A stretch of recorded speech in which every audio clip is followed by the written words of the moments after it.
There are few things as satisfying as watching the cows on The View get absolutely annihilated right in front of their faces, and that's exactly what Stephen A. Smith just did. Joy Behar gets absolutely crushed with truth and reality, and these are things that they are very terrified of over at The View. So let's go ahead and jump into this and watch this beatdown right here. Only been in office for 6 weeks. Seems like 6 years, doesn't it? Mm-hmm. And he's been going around with his cronies touting his so-called landslide and blowout win. But he won the popular vote by 1.5%, one of the smallest ever, and he won the general election by less than 50%. So what kind of mandate is this really? Well, it is a mandate, and I'm going to explain why. And I don't mind the question, but let me be very clear. I'm no supporter of Trump. I'm a supporter of truth and the facts. And here's the facts. The man won every swing state. He increased in terms of his voter turnout in his favor from the standpoint of blacks, Latinos, and young voters. He increased his numbers in that regard from 2020. 89% of the counties shifted to the right. That's a mandate. We can sit up there and play around all we want to. In 2020, Trump didn't win the popular vote. He didn't win the electoral college vote. A matter of fact, the Republicans hadn't won the popular vote, if I remember correctly, since 2004. But they did this year. So 20 years after they last won the popular vote, they won the popular vote. They won the electoral college vote. The man won every swing state. And on top of it all, 89% of the counties shifted against. I don't understand how people can look at that and say, there's no mandate. There's a mandate. Well, it's a different definition of a mandate, I guess. But the problem is that if you're the Democratic Party and you lost 49.8% to 48.3%, and you're looking at that 1.5% dip, that's an excuse for you to say, what we did really wasn't that bad. Some people didn't we should continue to do that. No, don't continue to do that. Find a new strategy. And, I mean, all he's doing is being logical here.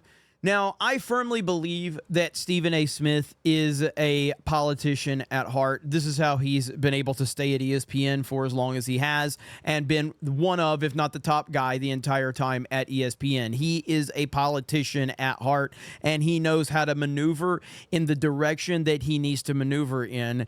And recently, he's been mentioned as a frontrunner for the Democratic ticket in 2028. He addressed that right here.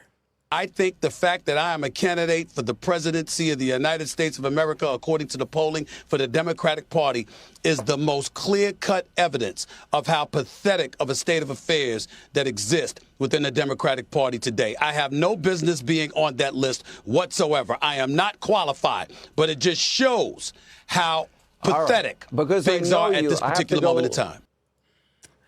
Stephen A. is playing the game, and he's playing it perfectly. And I've been watching sports for a long time. I've been watching Stephen A. Smith for a long time. And as I've said, based on the current leadership of the Democratic Party and based on the current people that are elevated in the Democratic Party, Stephen A. Smith, if he chooses, has a really good chance at becoming a serious contender for the nominee in 2028. Mark my words. And he's smart, he's articulate, and he knows how to politically maneuver himself, and that's exactly what he's doing right now. He is basically showing that everyone else in the Democratic Party is a complete moron, and I'm the one with common sense. It's what he's doing, and he's doing a damn good job at it. People don't need to underestimate him right now because, again, the current leadership at the Democratic Party, the people that they are throwing out there, AOC, for instance, Jasmine Crockett, these are the people they're throwing out there. Just absolute morons. Tim Walz, stop it. Like, because of that, Stephen A. has a legitimate shot if he chooses to put himself in that position. And I feel that's what he's doing with stuff like this. It doesn't change the fact that it was hilarious to watch it play out. But understanding the context and the nuance as to why he's doing what he's doing is important. And I firmly believe that he is positioning himself as the common sense candidate for the Democratic Party, which will 100% make him stand out.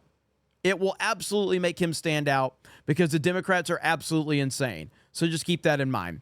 You guys have a great day. Thank you very much for checking out this video. And of course, go over to Meta PC if you're interested in getting yourself a new PC or a laptop, accessories, whatever you need, and use the promo code 199 if you go over there and let them know Geeks and Gamers sent you. Just go over there, check out the website.